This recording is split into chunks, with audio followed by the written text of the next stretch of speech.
अस्सलाम वालेकुम, कैसे हैं आप सब। आई होप कि आप सब लोग खुशबाश होंगी।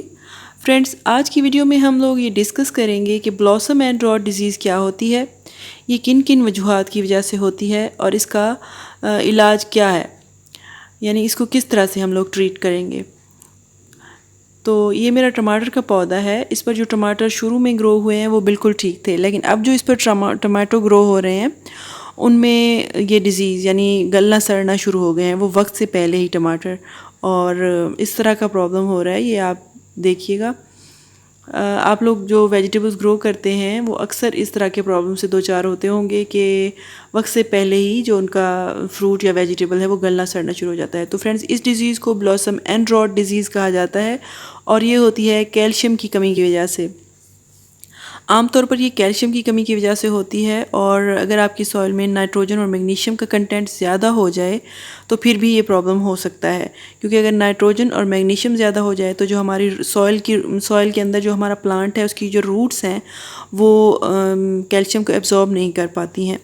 तो एक तो ये रीज़न हो गई कि कैल्शियम की कमी की वजह से ये प्रॉब्लम होता है, और दूसरी रीज़न ये है कि इरेगुलर वाटरिंग अगर हम करें अपने प्लांट्स को तो उससे भी ये प्रॉब्लम होता है कि हमारे जो फ्रूट्स हैं वो वक्त से पहले ही गलना सड़ना शुरू हो जाते हैं।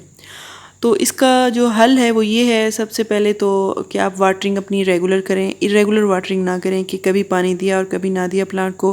कभी तो प्लांट की मिट्टी बिल्कुल ही खुश्क हो गई और पानी को वो बिल्कुल तरस गए प्लांट्स, और कभी इतना ज़्यादा पानी दे दिया कि सिर्फ पत्ते ही ग्रो करना शुरू हो गए और फ्रूट्स और फ्लावर उसके झड़ गए या ख़राब हो गए। तो फ्रेंड्स, दूसरा इसका जो हल है वो ये है कि आप अपने प्लांट में कैल्शियम, अपनी सॉइल में कैल्शियम की मिकदार ज़्यादा करें। वो किस तरह से आप कर सकते हैं, आप एग शेल पिसे हुए उनका पाउडर बनाकर अपनी सॉइल में ऐड कर सकते हैं। दूसरा हल ये है कि आप कैल्शियम कार्बोनेट की टैबलेट्स मिलती हैं जो हम लोग यूज़ करते हैं, उनको क्रश करके अपने प्लांट में डाल सकते हैं। और तीसरा हल इसका ये है कि आप लोग इसमें बुझा हुआ चूना डाल सकते हैं, या उस कैल्शियम क्लोराइड होता है फ्रेंड्स चूने में, तो वो इसमें कैल्शियम की कमी को पूरा कर देता है। या फिर आप जिस पानी में हम चूना डालते हैं उस पानी का जो ऊपर वाला पानी होता है, जो उस बुझा हुआ चूना बुझाते हैं जिस पानी में, हम वो पानी भी अपने पौधों को दे सकते हैं, जिससे ये प्रॉब्लम हमारा सॉल्व हो जाता है। तो फ्रेंड्स, उम्मीद है आपको कुछ हद तक बात समझ आ गई होगी, और अपना प्रॉब्लम अगर इस तरह का अगर आपके प्लांट्स में है तो आप सॉल्व कर पाएंगे। Thank you very much.